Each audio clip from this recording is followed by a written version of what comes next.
What's up, everyone? Welcome to the Thursday Night Showdown show right here on RotoGrinders. I am Justin Carlucci, also known as The Luch. I'm here with Toe Tag and Tambo. What's up, my man? How are you?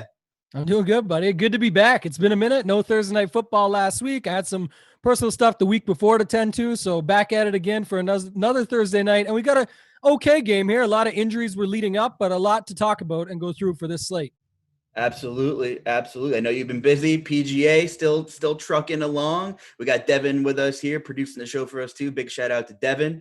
But yeah, another okay game, I guess, as you said, in a dumpster fire of an NFC East division here. Everybody is still well alive. It's been a roller coaster of an NFL season here, and two teams, the Giants and the Eagles here with a lot of kind of interesting individual matchups across the board, Tambo. We're talking wide receiver corners. We're talking, battle in the trenches, a lot of different variables in this game. Vegas total under 50. What are your just kind of initial thoughts about this game when you first saw it was on the slate for tonight? More kickers in play for once, maybe. I don't know. It just feels like we're going back to the old Thursday Island games where everyone's kind of expecting, and we've got all these awesome DFS value plays that everyone's thinking, let's play this guy. And if this happens, this could happen. Of course, in Showdown, if you're building a bunch of lineups, which I suggest you do, it's a lot of fun and it's a way to cover some more angles. That's great. But what tends to happen is all these exciting plays that we're about to get into end up all fizzling out. And then you see, the battle of the kickers or something like that, or defenses. So interesting to see what we can come up with here. But a lot of angles you can take, right? It can go either way. Carson Wentz, Daniel Jones, play them both, play the running backs. There's so many angles. I'm interested to hear what your thoughts are, especially when it comes to the captain slot tonight, because there's a few ways you can go. Few ways you can go. Depends on what you're playing. I'm playing the big $10 one, obviously huge prize pool. I'm a sucker for that. So I tend to go very contrarian as of late. I'm looking for all the leverage spots as much as I can get. We had a great RG premium article by Eric earlier today. He does a great job with the Showdown articles and some of his Showdown projections. And just, without giving away all the information that's on there, you guys got to go check this stuff out, by the way. Our premium stuff is amazing. Everyone does a great job on our team here. It does look like Boston Scott's going to be pretty chalky, right? Here he is. We're in a Boston Scott chalk spot again, just like earlier in the season when that worked out so well for everybody. But hey, this is DFS. Today is a new day. I personally, I'll tell you what I'm going to do with Boston Scott, but I want to hear what you're going to do with him first. How much captain exposure? What's your opinion on that? What do you think the game flow is going to be like? What's your favorite? Yeah, I like the passing game and then just to come up short. So I'm not really that high on Boston Scott. I know he's one of the better value plays with Sanders out in the situation there, but I'm building some lineups that actually go the way of the Giants doing some damage. I think the Philly secondary has been blitzed a couple times here and we've seen it. So I think I like the New York Giants side. You talked about Eric's article. Again, not going to give away the farm, but the 4-2 looks pretty good, I think, on this slate from a leverage perspective. And I think if you've got those 4-2s, you can run it with all the Giants on that side. And then you could even have like a Wentz Clement on the other side in telling the story of the Giants are going to take this game or get out ahead. And maybe the Boston Scott, situation goes away. Of course, he failed people on whatever it was week 1 there, and everyone thought he was going to do it. So there's that narrative of him bouncing back. But I think the ownership shows that everyone's going that same way, and it doesn't necessarily mean that's going to be true. So I'll probably be underweight on Scott, just looking at my builds here right now, my percentage ownership versus, that I've got versus the percentage owned. I'm with you. I'm with you on that boat. As you can see on Lineup HQ here, I was messing around pre-show here, and I'm just seeing what I can do here. I'm looking at things pretty contrarian. You don't see any. These are my captains I'm looking at here, and I don't exactly know what I'm going to exactly do ownership-wise yet. Probably going to finalize some things after the show, but I don't have any Boston Scott up here. Still debating on what to do with Carson Wentz. This is a game where I feel like he's been playing pretty well the last couple of weeks against two very good defenses, Baltimore and Pittsburgh, and he's scored 4 touchdowns, rushing touchdowns in 4 out of 5 games, had a couple games with 30, 40 yards on the ground. Who is this multi-dimensional quarterback, Carson Wentz? So I think that's going to – he's back. That's okay. That's going to be a huge if he does any damage on the ground, I feel like that's going to be a huge part in dictating the slate. You're thinking, okay, there's got to be a little regression here. He's not going to score a rushing touchdown 80% of the games, right? 2020, though, crazy things are happening. Wentz is also supposed to be very chalky, so I'm debating on maybe just fading him at captain. Although I will say, if you're playing something smaller, single entry, double ups, playing with your buddies. I like the idea of playing Carson Wentz captain. We know he has a pretty high floor, all things considered. But for me, in the $10 big pool here, I'm probably not going to have a ton of captain, if any, because we talk about this all the time. You're playing against hundreds of thousands of entries. If you're underweight on someone at captain, like significantly underweight, what's the point of having a couple of shares, right? Yeah, no, I agree. I guess the only thing I would say about it, and I'm not against a Carson Wentz captain. I see you've got your lineup HQ up there, and there's one sitting right in front of us. But my only thought with him is that he does, he typically spreads the ball around. And with the guy, we didn't talk about all the injury news yet. For those of you that are following along, if you didn't know, as far as the Giants side goes, the only news really left to talk about was Sterling Shepard, and they just announced that he's in. So he will be playing. The earlier news was obviously with Deshaun Jackson, but he's been in. Everyone's sort of known that. But is he a decoy or not? Is he going to get some ownership because he could blow up any slate at any time on one catch and run in a primetime slate like this? It's perfectly fine to use him, but Wentz does move it around. And obviously with no tight ends besides Richard Rodgers, I think that's another way you could go. So he's got Deshaun, he's got, Fulgham, Ward. We'll talk about Fulgham. I think, is he a wide receiver one? Because he looks like he's in a good spot here too. And then you got Richard Rodgers, Corey Clement, even Boston Scott. So I think there's opportunity there that you could use Wentz in a captain, and I'm not normally for that because we've seen it, be more popular than what the stats say it probably should be. But at the same, on the same token, you could go with Wentz in the flex and easily start using some of those guys in your captain slot. I think Fulgham is interesting. What's your thoughts on Fulgham? Because even last week against my Ravens, I'm a huge Ravens fan. That was a little bit scary down the stretch to see Wentz and the guys bounce back.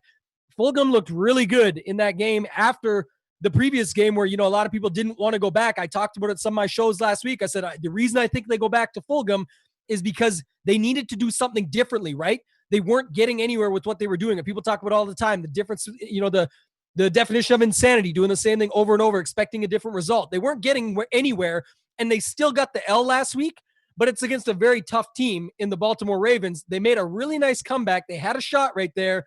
And people, don't want to typically keep chasing that. I'm back in on Fulgham, but where are you at? I like him. I'm trying to think. The Eagles have had very favorable game scripts to throw the ball. Obviously, their offensive line has been super banged up, had a lot of trouble establishing the run. Even in the Steelers game, Miles Sanders had that, 70-something yard run, but outside of that, he really didn't do a lot. Some blown gap tackling there in that game. But I do like him. I think personally, if I'm running a Fulgham captain or another Eagles captain, I'm probably going to limit my Eagles receiver exposure because, let's face it, not a super high over-under. Wentz likes to spread the ball out. So it's tough to play more than two receivers, I think, in one of these lineups, probably from either team, right? Like, we need to see something from Danny Dimes to, and you're going to get if you're going with a 4-2 giant stack here in a big field GPP, you're going to get some sick leverage in that way. I think Vegas is backing the Eagles slightly, and it just seems like the public is kind of behind the Eagles based on ownerships and things that we're seeing. That's tough. I mean, these are two teams, they're usually pretty ugly games, but I don't know. I like Fulgham. I think Deshaun is interesting, right? There's been pretty much not much information whatsoever on how healthy he really is. His Vegas receiving props are pretty low, but he's a guy who could crush in one catch. That's all he needs. The Giants have had a secondary. Bradbury's been pretty good in coverage this year. He was never this good in Carolina, but he's slow. Deshaun is clearly, when healthy, faster than every Giants corner there. It just takes one play from Deshaun, and I think you get some pretty nice leverage there too. It's scary. It's not safe. It's not comfortable using Deshaun a captain, but there's a lot of unknown there. And while there's not a ton of ways to get massive advantages in Showdown, people are scared to play the unknown. So I'm definitely gonna throw some Deshaun captain teams together. Pair him with Wentz at the flex. Maybe consider separating him and Fulgham when I'm running one of them at captain and one of them at flex. Just a price thing there. Fulgham's not cheap anymore either, Tambo. Yeah, I don't. It's this thing about is like the price normally sets it off. That is the one con I would say is that the price is fine. You could afford whoever you want on this slate, but at the same time, I like normally paying up for probability, meaning I'll pay up for a guy that most don't want to because he feels overpriced or he looks overpriced.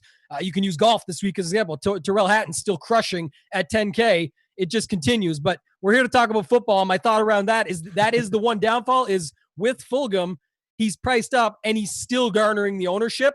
So I think you have to use it in different ways. So like I said, if in the captain, I'm good.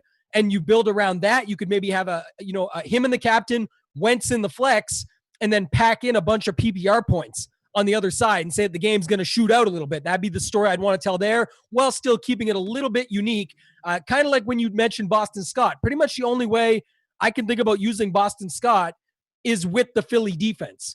Because I think for him, I know he's a good value play. I know he's a good fill-in play because they don't have others there, but there still is Corey Clement, we talked about. There's still the what if of if they're down, is he going to be the guy that they end up going to and using? So I kind of want to say, look, if I'm going to get a ceiling out of Boston Scott, I think it's going to be something like the defense, giving me some shorter yardage, where he gets to pound a couple touchdowns in that way. He busts a long one, and then the defense does their work, and he runs it while they're up. So I'm kind of making sure that the lineup tells that story if I'm going to go that way. And I don't even hate a lineup where you've got Boston Scott and the captain, the Eagles defense in the flex, and then use Daniel Jones and some other receivers on the other side, because the D could score a touchdown and it leads to more Boston Scott later on. But you know what? Daniel Jones is going to trot right back out on that field.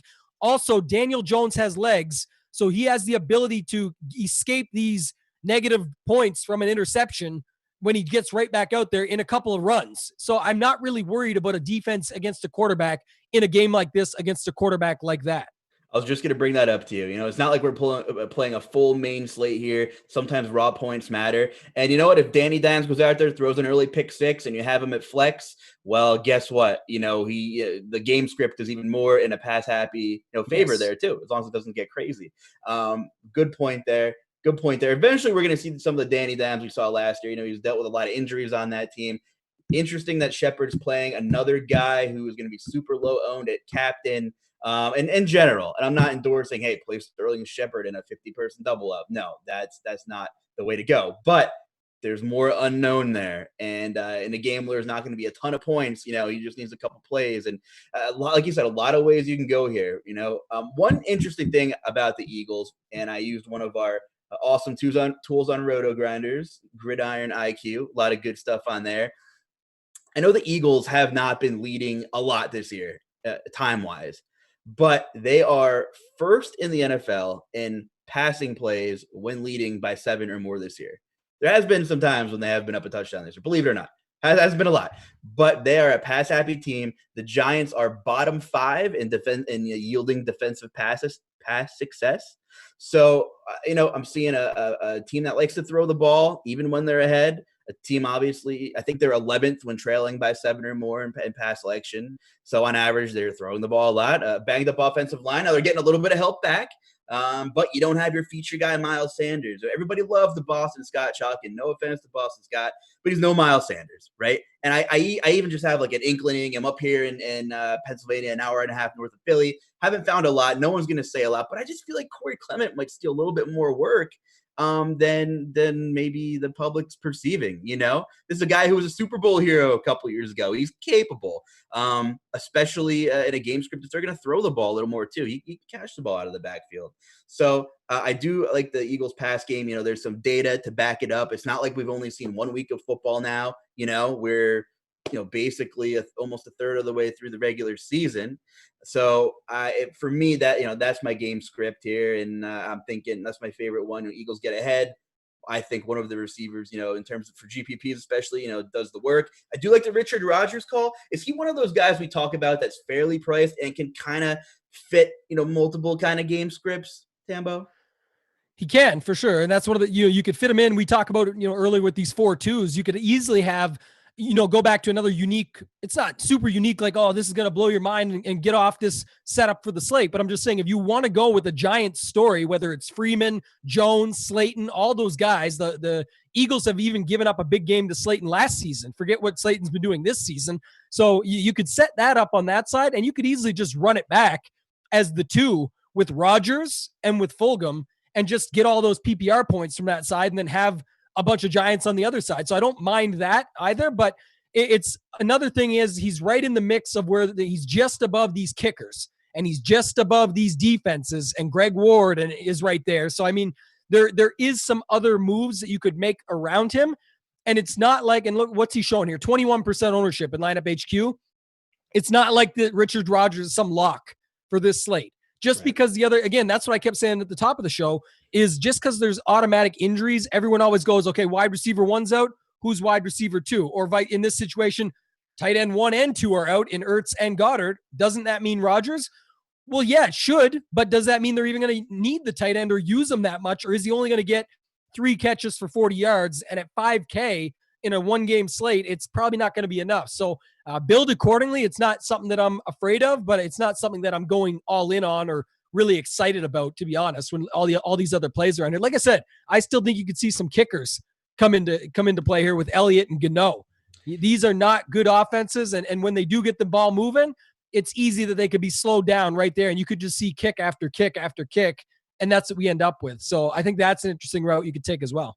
I think a lot of people are going to game log hunt with Graham Gano and see some of the point totals he's put up. And we have 2 offenses that really have had a lot of injuries, a lot of moving parts, can't really finish off the drive. Shout out to the Chief, Will Priester, on the show with Chop earlier. I caught the little teaser on Twitter, and he said Graham Gano is the best weapon on that New York Giants football team. And statistically right now, he very well could be. And he's, Gano's in play. And you throw a guy like Gano in the flex here, you're going to have some unique lineups, probably leave some money on the table, maybe the 4-2. If Danny struggles, throw Gano as one of your Giants with one of the pass catchers in, 4 birds kind of thing.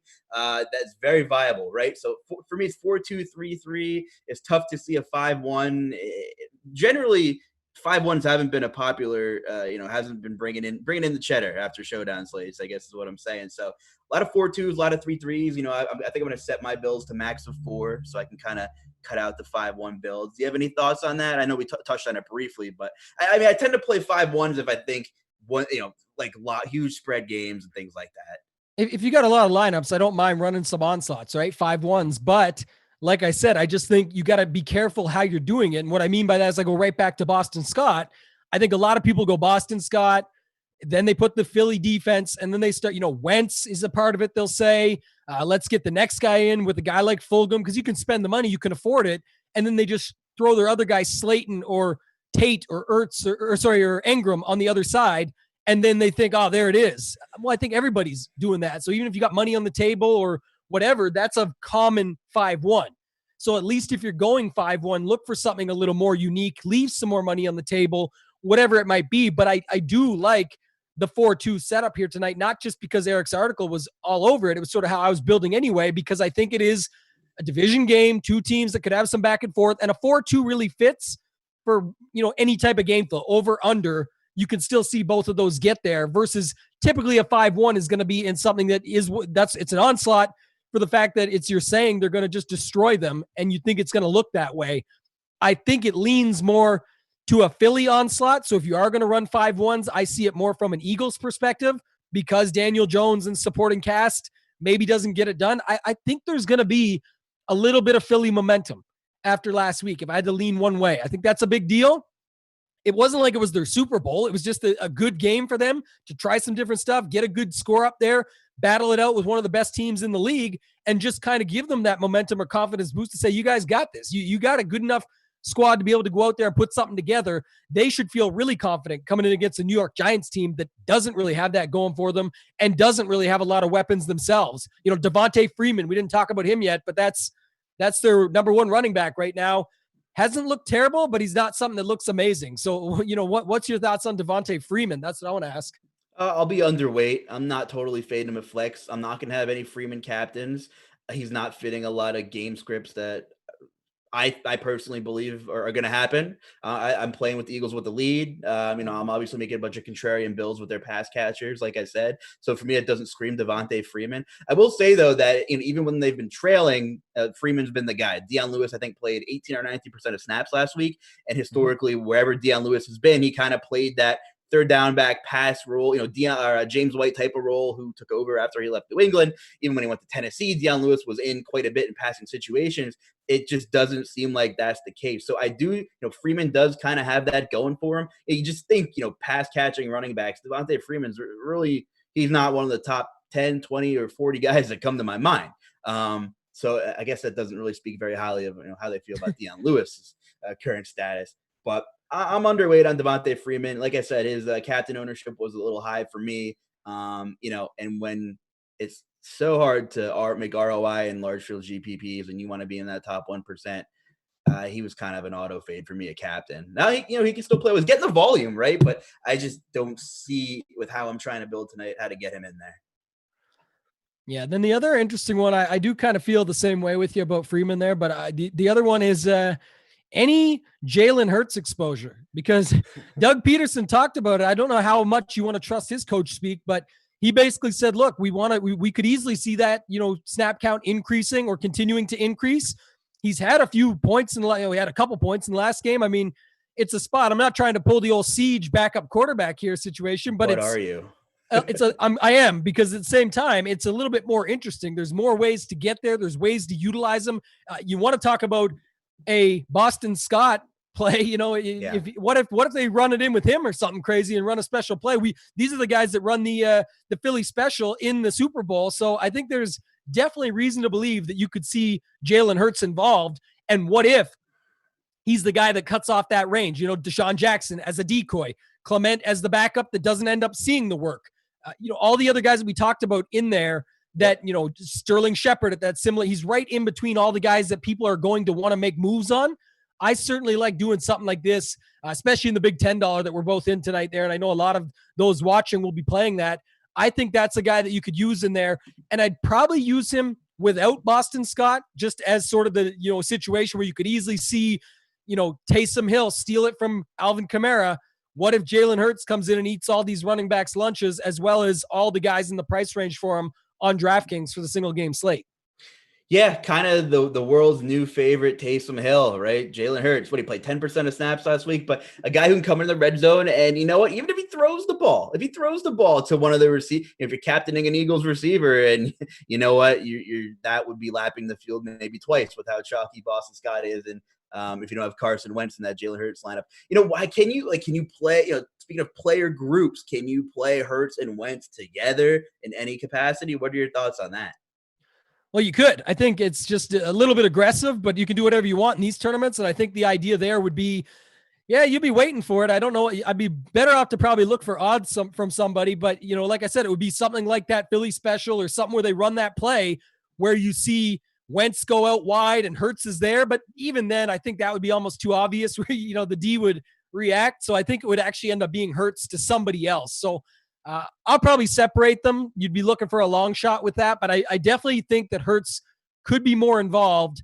If you're going to trust Peterson's conversation that he had with the media just last week after getting him more involved in the game against Baltimore, I think it would be a way to go about it. It's not someone I'm touting to play more than 5-6%. It's up to you. It's all risk versus reward. Right. I'm just saying, if you see that happen, don't be surprised. I've seen a lot crazier things happen. And I think it would be an opportunity here in a game like this, division game, get a little bit unique. Think about this. The Giants have seen Wentz a lot. It's a division game. They see him a couple times a year. It's been a minute that Wentz has been in the game. So I definitely think they could spring something like that on him. It's just an idea to get a little bit different down in that price range. And I don't think many people are talking about him. I don't even think what's our projected ownership on him?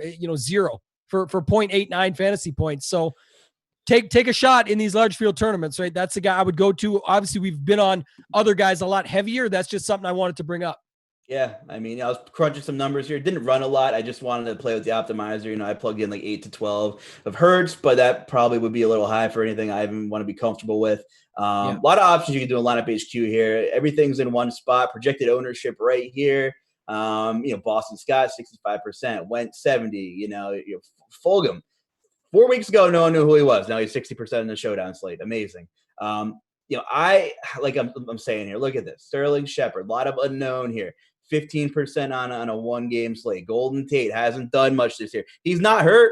He just hasn't produced. But that has kind of been a correlation from how poor Daniel Jones has been playing. Plus, they didn't throw the ball out last week either.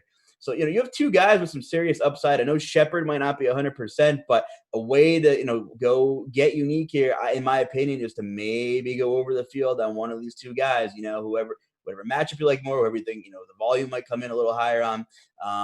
That's pretty friendly, right? That's pretty friendly. I get it. There's unknown there, but I wouldn't mind, bumping this up maybe 5-10% over the field. It's hard to maybe play both of them unless you're really confident in the Giants getting things going. Personally, I haven't seen any indications of that. A lot of hype around Darius Slay this year, and I think he only actually shadowed twice against McLaurin and AJ Green. I think, don't quote me on that. People are saying, oh, I was going to see a lot of Slayton tonight. So what do you think about this matchup? I don't know if he's going to be glued to Slayton. Like, I don't know if he's good enough to warrant that type of coverage. He'll see some of them for sure. But any thoughts on Darius Slay? Yeah, my thoughts are pretty simple. It's, I really have got away from this. I feel like this was and it could be wrong. I don't know. I've seen some things change in the past, but I just think, the last couple of years, it's almost like in baseball, batter versus pitcher, or you see it in, golfer course history and things like that. It's just all these things. I got away from quite a bit of it, and I've seen more success in that than not, because it's especially too, these defenses have been tougher as far as being able to react since there was no preseason. There wasn't a lot of warm-up time and it's the same for the offense. I get it, but it just seems like the D has been slower to react. We've seen some running backs have some big games against them, some cornerbacks that you would normally say like, oh, wow, they're going to shut it down today, and they absolutely do not. Just look at last week, the Ravens, Travis Fulgham still goes after them, no problem, and takes care of business there. So it's not to keep on the Fulgham train. It's just an idea to show again that hasn't really mattered these matchups so much. So I'm not really worried about it too much. And I'm going to just avoid thinking about it and just play the lineups in the right construction that makes sense for the story I'm trying to tell. Right. And that's the thing about football, DFS, NFL, DFS football, college, NFL, whatever. It is more about the lineup than individual plays. I know it sounds stupid, but it's the truth. There's so much correlation in DFS, NFL. One swap just can make a whole lineup not make any sense whatsoever. So you pretty much nailed that. And the thing is, it's not schematically, it's not like the Eagles are going to play man coverage every single play. There's going to be, formations where Slade just isn't around Fulgham, right? There's going to be motion. Pre-snap motion is an underrated thing too. I mean, he might shadow him, but he's going to travel all the way across to cover him in motion. So I'm with you. I definitely weigh that a little bit, the corner wide receiver matchups. Maybe if I'm debating between two guys pretty hardcore. But there are still circumstances where they're not going to see each other, right? So I think that was an interesting conversation. A lot of Darius Slay buzz with how well he's played, and he's an elite corner for sure.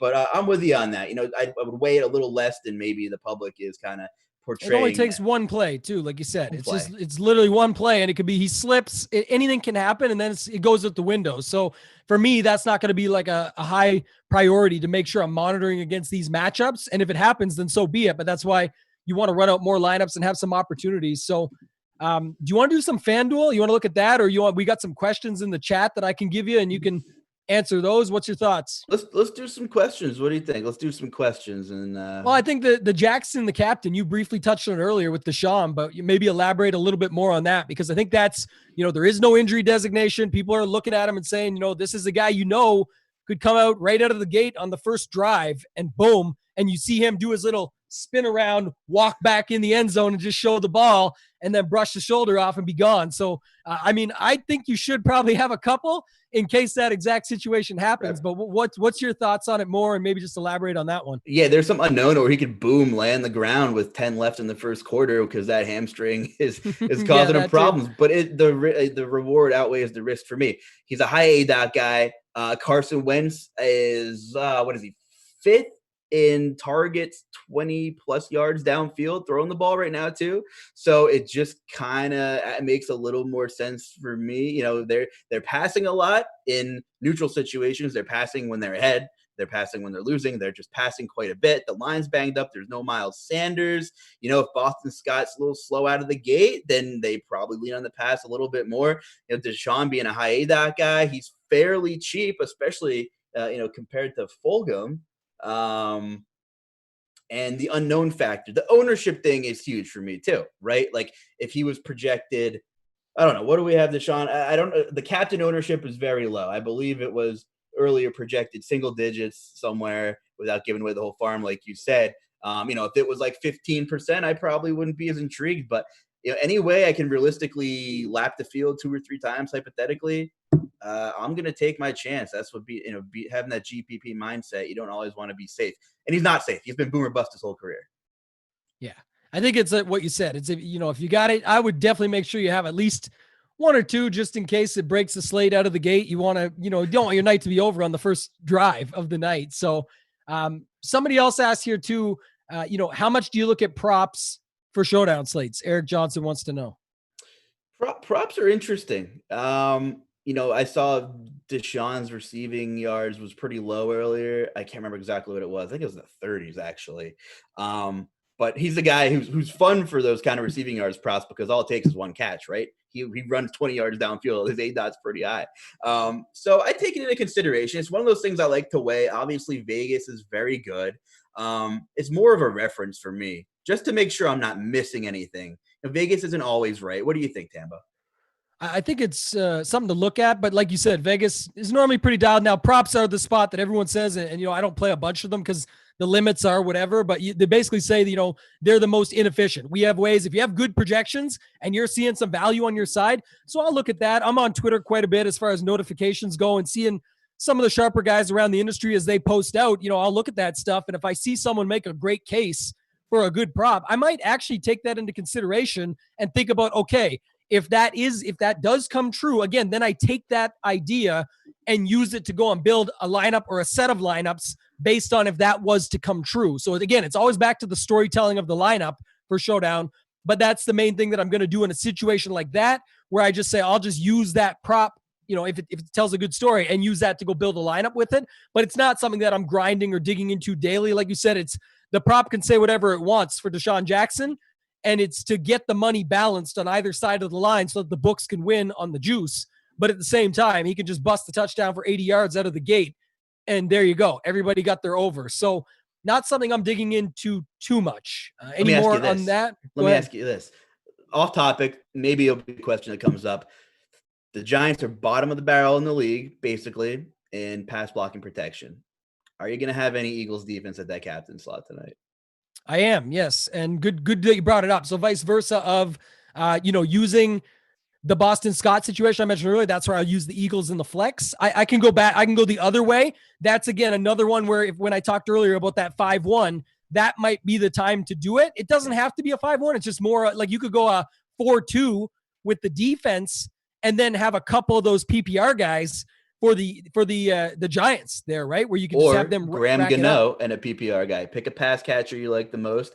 Graham Gano is going to stay hot. They're not going to finish drives. Less points on the board. Less points you lose from that Eagles at the captain slot. That's my opinion. So it could I'd be less likely to do that only because I think if the D actually hits ceiling, I don't feel, unless they're, then I feel like the only time we might see Graham Gano is like some of these crazy teams that are, let's just break the shutout when it's 28-0. And they, in the fourth quarter, and they kick 1 field goal so they don't have the donut up there. So I don't about feel the Cowboys from last weekend. Well, I forget who it was. It's so bad. It's just so bad to watch. You just do hate to see it. So I'm not really on that side of it. I do like Gano in lineups, but as far as that setup goes, I'll probably have the Eagles, maybe use 3 or 4 other guys and go 4-2 or 5-1 if I'm doing that. Let me see here. Maybe pull up FanDuel. I want to talk about one thing over there just because we still got a little bit of time here. Yep. Bear with me here. We'll go over because we started a bit late too. I want to make sure we still got some time after, but definitely think we should pull up some FanDuel. It's worth it. And there's one thing I want to talk about particularly. Reason why I'll have most of my volume on DraftKings tonight, just because of this. But there's one build on FanDuel that I think everyone's going to have. And it's pretty obvious. So, when you're looking at that, I think it's one thing to work around it. On FanDuel, you definitely want to leave some money. You definitely want to make some stuff happen that, is unique and not going to be something that everybody's going to go after. But as everybody knows, most people are plugging in a quarterback into the MVP slot. So let's put Wentz in the quarterback. Mm-hmm. Then they're saying, oh, well, on FanDuel, you're going to want to get all that other side production. So let's get Daniel Jones in there. Big raw point site. Right? You're looking for all the raw points that you can. Okay, like you said, you basically wrote off Dean Lewis, and I agree for good reason. So plug in Devontae Freeman because you're going to get a lot from that running back. And then as everybody knows tonight, the free square is Boston Scott. So let's go down and plug in Boston Scott. 6,500 on FanDuel. It just makes no sense, right? So Man. plug that in. We're not giving away a lineup here. We're just say what if. What now, if? We What won't if? plug the spot in, but what does that, what's the eligibility there now? Looks pretty obvious to me. So if you wanted, I'm just giving it away because it's too obvious and it's just the worst if that's, the build. But, you got to be a little bit different over there. So I play around with it a little bit more.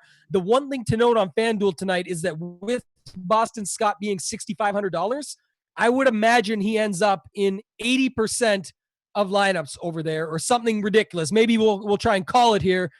Price is Right style. If I take 73, do you want to Price is Right me with 73.1 or do you want to go under on that? I'll Price is Right. Yeah, give me 73-1. Yeah, I Do think I get to spin the wheel now? And I think you win. I think you end up in the showdown tonight, the showdown slate. So I don't know what else your thoughts are on this. I've got some more, but what do you do, Luch, in a spot like this where you've got a guy like Boston Scott who's going to be the extreme chalk? Obviously, we just talked about the exact build or construction that you probably want to avoid, but it's not as simple as just plugging in Richard Rodgers at the same price, I don't think, for Boston Scott and saying, there, I'm unique. Yes, you're leveraging a lot of lineups there, but I also think that it's really tough to imagine a slate where Rodgers beats him, right? So you got to look for different ways. What's your thoughts on construction over here on FanDuel? Maybe something you could do differently to get away from that. Yeah. You could even get crazy and go super contrarian and lap the field with Corey Clement over Boston Scott. I still don't know what their workload is going to be. I haven't heard anything about it. I live in northeastern Pennsylvania. It's been on the hush, and I think that would be very interesting because you could really leave a ton of money on the table and make a very viable lineup with basically the same principle there. I'm not endorsing this for something with 20 or 30 entries, but it is interesting. I also think you could pick a different pass catcher that I talked about recently in this build, leave about, I don't know, between $3,000 and $6,000 on the table, and be unique in that sense as well. So I think there are ways to be different, even with Boston Scott. I mean, with keeping him in there, you're just going to have to leave substantially, probably more money on the table. But the differences between sites is crazy. It's pretty interesting. The pricing is generally there's one or two lags, I guess you could say. Obviously, half point per reception. The salaries don't change, which makes things easier on FanDuel. I don't like that. Like personally, I don't like that at all. There's more strategy when the prices change when you plug him in a captain on DraftKings, and I like that. Plus, you don't know if you're going to get live scoring tonight. So just want to throw that out there. I think another way to go, though, is, to your point there, and your guy you mentioned earlier, Deshaun Jackson, you could, get a little bit different for once on FanDuel. What if that is, what if he breaks that long touchdown? Yeah, that would be huge, right? And something like the captain slot, and then you could still you would want Wentz in there still in your flex.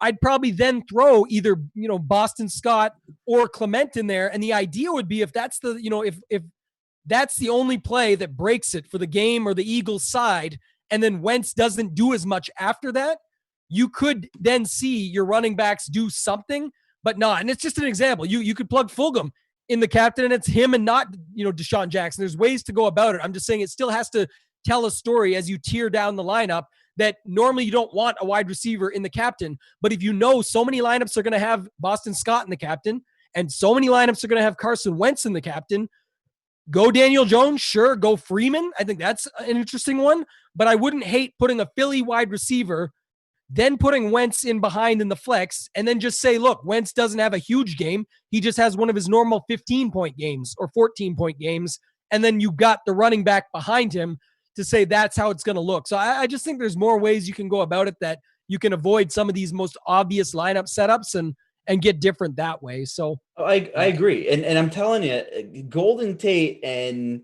especially Golden Tate, Evan Ingram as well, they're not going to just stop producing. Like, they're never not going to produce again.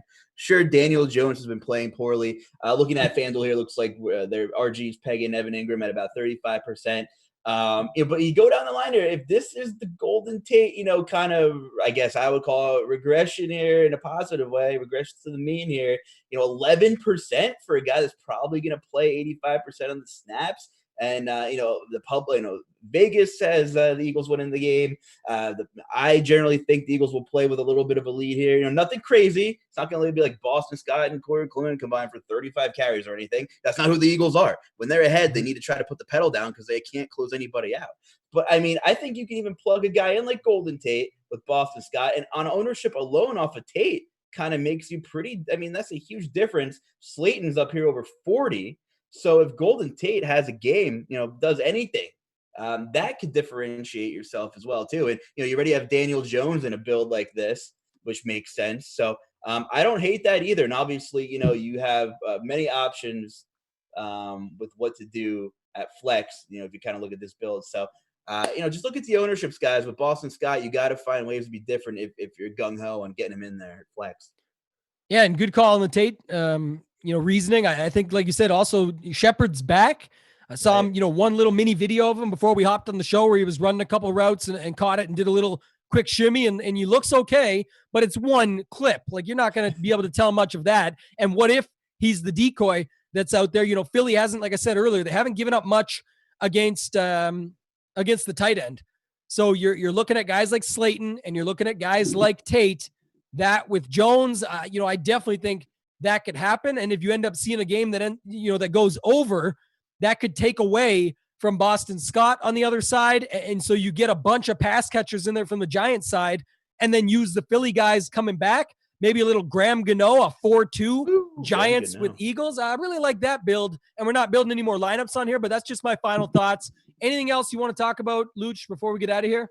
No, I just in terms of kickers, and we talked about, are you more prone to roster them on FanDuel with, no bonuses and half-point per receptions, things like that?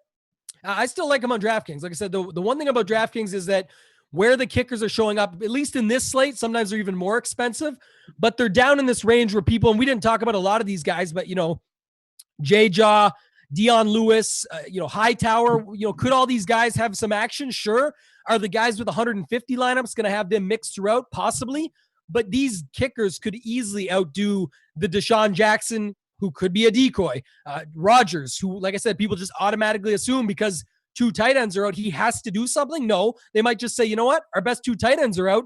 Rodgers is cool, but we don't need to use him tonight. We've got a totally different game plan altogether, and we've got other guys that have been putting in work for us that we're happy to utilize. So you have no idea how it's going to go, and these kickers are absolutely in play on both sites. And even on DraftKings, like I said, where they're priced in, they could be the guys with 12, 15 points that you could be waiting all night, hoping one of these other guys down here, these value, quote unquote, value plays for these other teams, might not have much value at all in the end.